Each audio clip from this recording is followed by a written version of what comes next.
Harka fuudhee daawwattootaa fi dhaggeeffattoota keenyaa nagaan keenya kabajaa fi jaalala bakka jirtan biratti isin haa qaqqabu jechaa oduuwwan wayitaawoo yeroo kanaaf qopheeffanneen isinitti himaa dursa oduu ijoo. Irree fi gaachanni saba Oromoo waraanni bilisummaa Oromoo uummataa wajjin haala yeroo irratti marii geggeessuu ifoomse. Mariin geggeeffame kun haala nageenyaa Oromiyaa Impaarettii fi rakkoowwan daangaa irratti qaamolee garaagaraatiin uumamaa jiran giddu galeessa godhachuu gabaasni bahee addeesseera. Bal'ina isaa qopheeffanneerra isin biraan geenya. Raayyaan ittisaa Impaarettii baatiiwwan 6 darban qofaatti yoo xiqqaate loltoota 42,000 dhabuun dhagahame. Dhimma kana wajjin wal qabatee qondaaltota olaanoo raayyichaa loltoonni kun gananii akka bahan taasisan irratti qorannoon eegalamuunis dhagahameera. Gabaasni bal'aan dhimma kanarratti qophaa'eera isin biraan geenya.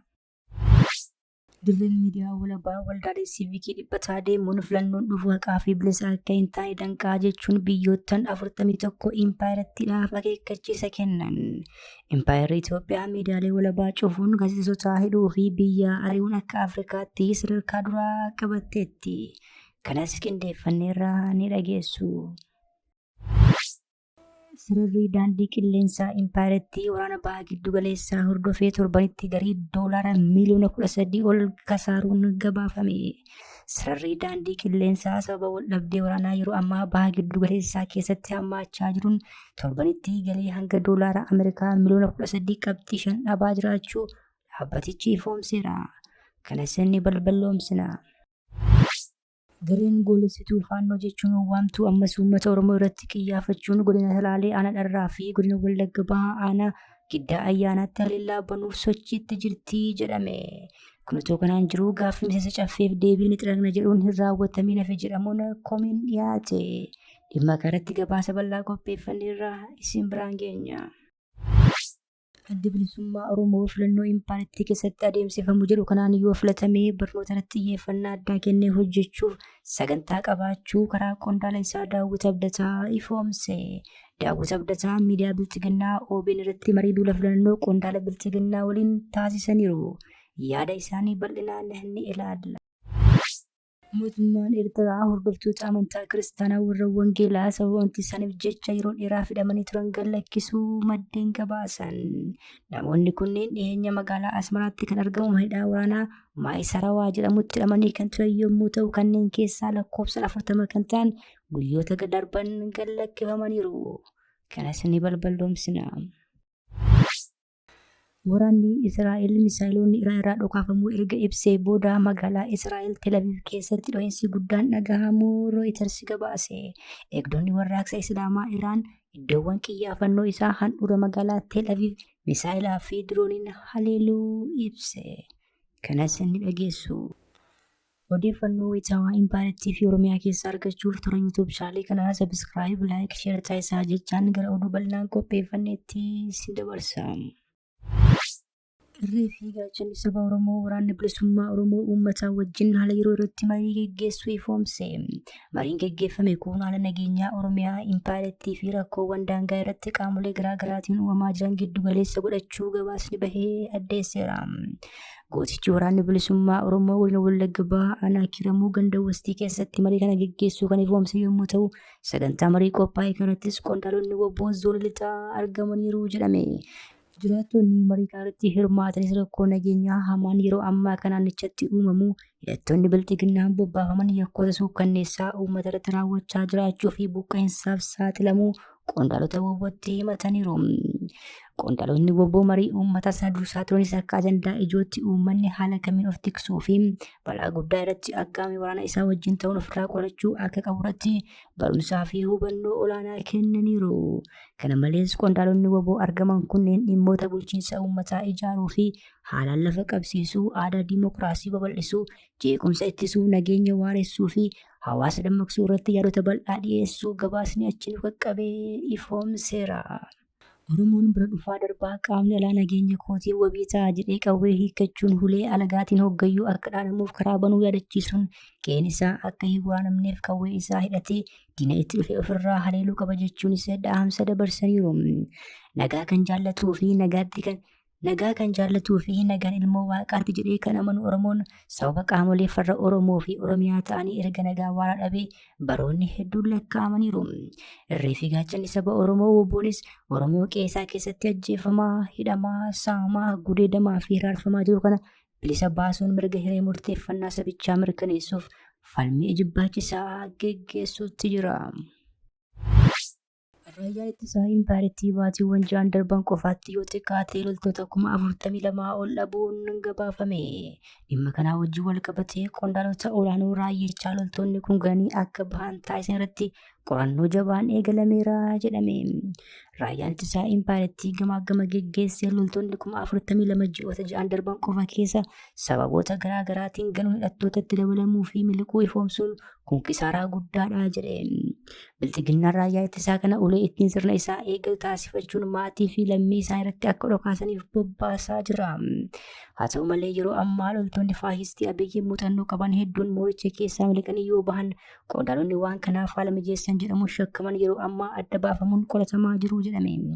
Miseensonni raayyaa ittisaa Impaayirtii sirnichaa ganan kunneen waraana bilisummaa Oromoo, humna ittisaa Tigraay fi faannootti dabalamuudhaan qabsoo sirna faashistii Abiyyi kuffisuuf taasifamu finiinsaa jiraachuun ammoo sirnicha rifaatuu guddaa keessa galchuutu ifoome. Afaan loltummaan Based in Action yookiin tajaajila waraanaa keessaa kan miliqan loltoonni kunneen sababoota garaa garaatiin mooraa waraanaa bilxiginnaatii gananii bahuun hidhattootatti dabalamuu, maatiitti galuu fi biyyoota godaanuun ji'a 6 keessatti 42,000 yoo galmaa'u seenaa keessatti isa jalqabaasii jedhameera. Pireezidaantiin Bilxiginnaa Abiyyi irra deddeebiidhaan loltoota kanaaf baajata baasuu irra diroonii bitachuun hawwii jechuun loltoota isaanii xiqqeessaa turuu kan ibsamu yommuu ta'u, sababoota loltoonni kun itti ganaa jiraniifis tokko isa kanaa jedhame. Loltoonni faashistii Abiyyi yoo madaa'an wal'aansa kan arganne, yoo ajjeefaman boo'ichi isaanii maatiitti akka hin himamnee fi haalota hamaa keessa taa'uun lammii isaaniitti dhokaasaa akka jiran irra deddeebiin gabaafamaa tureera.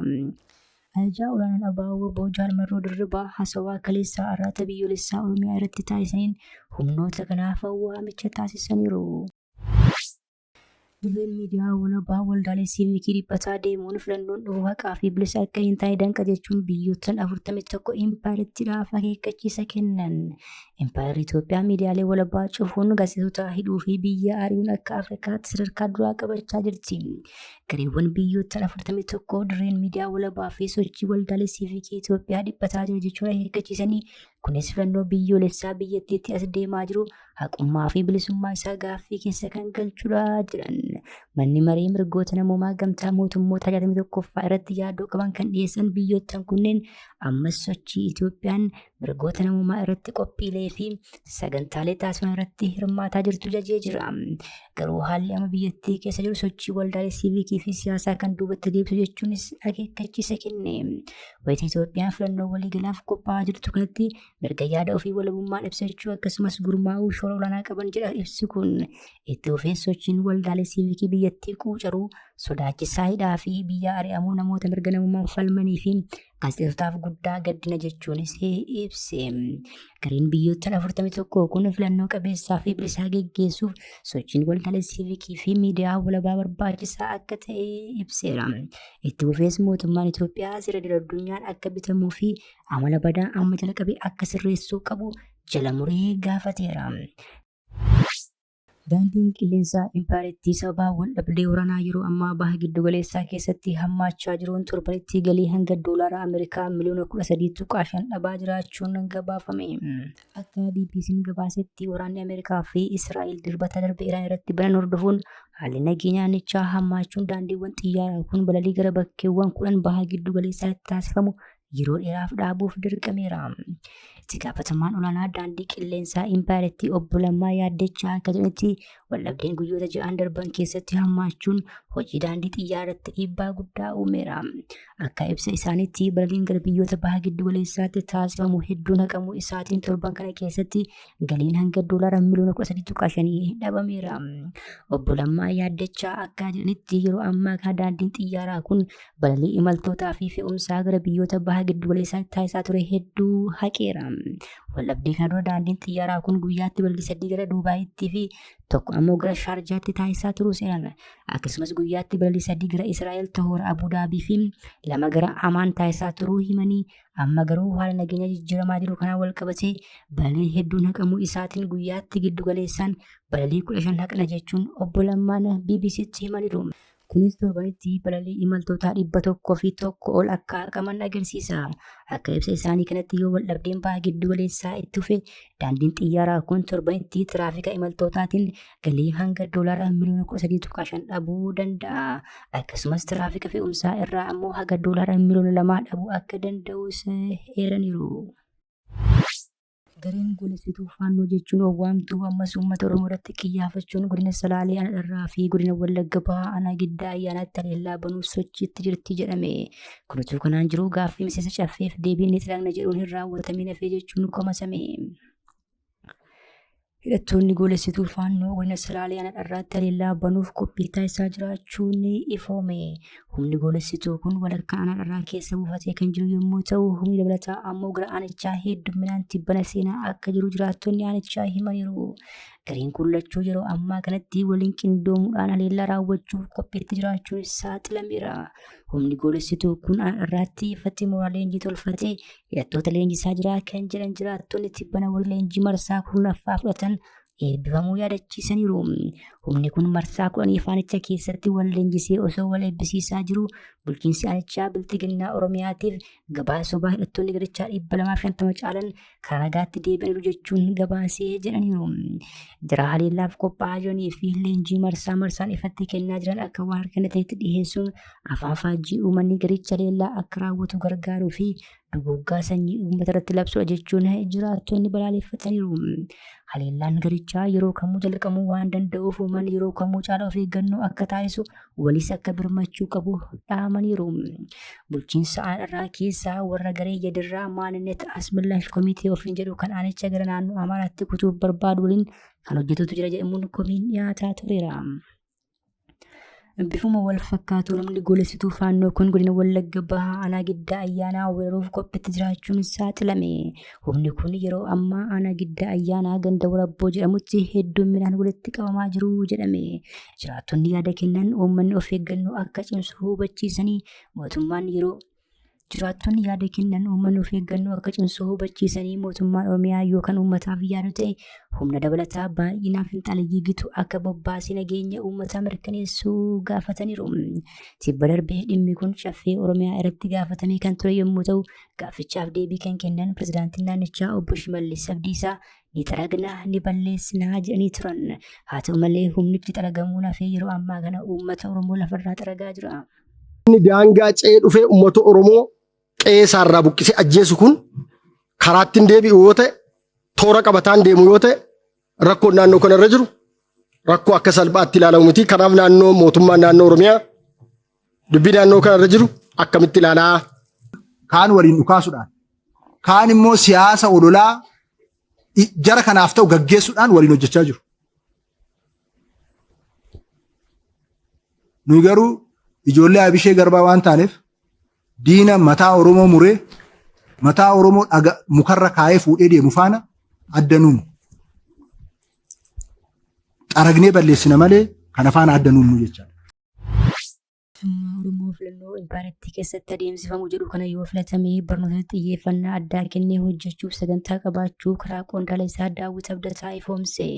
Daawit Abdataa miidiyaa Biltiginnaa OBN irratti marii duula filannoo qondaala Biltiginnaa waliin dhiyaate irratti kana dubbataniiru. Biltiginnaan gibira uummata irraa sassaabu diroonii ittiin bitee uummata haleeluuf oolchaa jira kan jedhe Daawit Abdataa. Abaawoon garuu yoo filatamee darbe gibirri uummata irraa funaanamuu hojii baruu fi barsiisuuf tolaan guutummaa impaayirtii keessatti akka adeemsifamuuf hojjetaa jedhe.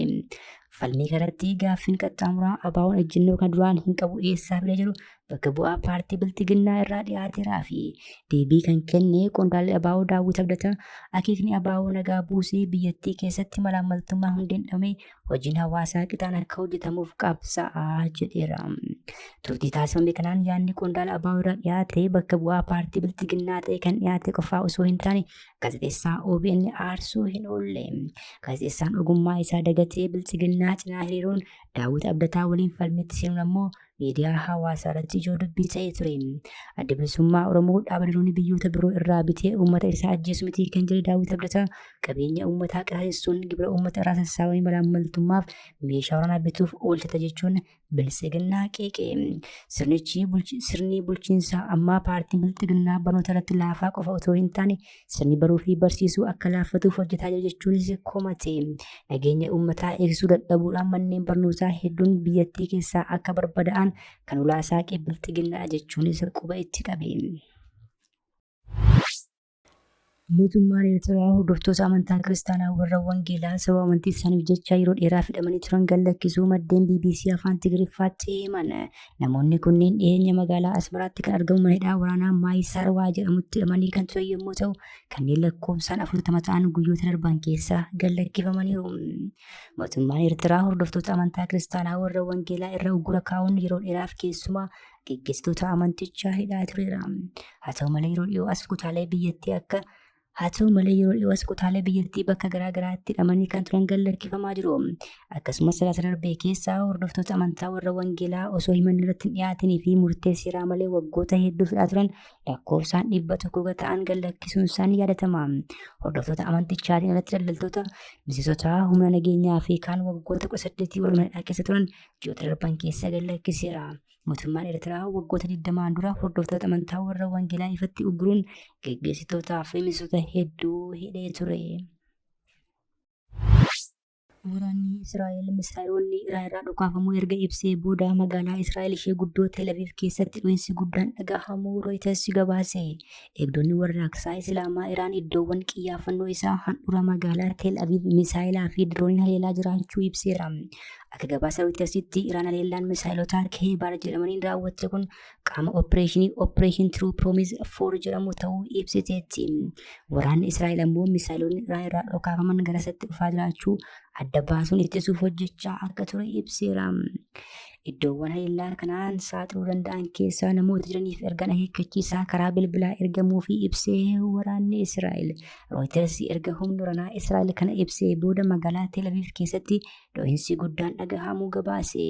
Tajaajilli yeroo balaa Israa'el misaa'ilota Iraan dhukaaste kanaan miidhaan qaqqabeeraa jedhee hin ibsine. Waraanni biyyattiis boodarra namoonni dahoo seenii turan ba'uu akka danda'an ibseera. Kabajamtoota hordoftoota keenya oduu sa'aatii kanaaf qabannee dhiyaanne kana gaammaatti hordoftan ture. Oduu biraan hanga walitti deebinutti nagaa ta'aa.